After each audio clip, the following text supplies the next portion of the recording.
आयुक्ताशी पण चर्चा झाली होती की या ठिकाणी लोढा आमाराच्या इथे 5 टनाचा कचऱ्याचं त्या ठिकाणी कॉन्ट्रॅक्टरला ते काम चालू आहे. ते म्हणजे वास पण येणार नाही आणि त्याची जी विल्हेवाट आहे.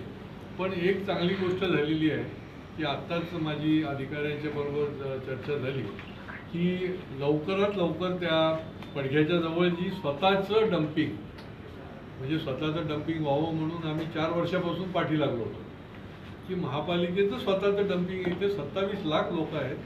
याचं जर डम्पिंग नसेल तर कुठे कचरा टाकायचा असं करून तो आपल्याला कुठेही टाकायला लागतो आणि लोकांना त्रास होतो, आरोग्याला. तर स्वतःचं डम्पिंग जे आहे ते सुरू होतं आहे आणि त्यामुळे तिथे आत्ता जे रास्ता रोकोच्या भूमिकेमध्ये तिथले कार्यकर्ते भारतीय जनता पार्टीचे पण होते. सीपी तलावचे इथे जे कचरा डंप करला जातो, ट्रॅफिक जाम होतो, गाड्या तिथे सगळ्या रस्ते अडवतात. तर ते ताबडतोब ते 20 ऑगस्टपासून बंद करतात. त्याचं संबंधी पत्र त्यांनी दिलं आहे आम्हाला. पण या बाकीच्या भागामध्ये देखील जो कचरा आहे त्याची आता पुढच्या काळामध्ये विल्हेवाट लावली जाणार आहे आणि पुढच्या आठवड्यापासून ते डम्पिंग जे आहे ते सुरू होईल अशा पद्धतीने महापालिकेने आपल्याला आश्वासित केलेलं आहे. सर, दिल्लीवाल्यांचा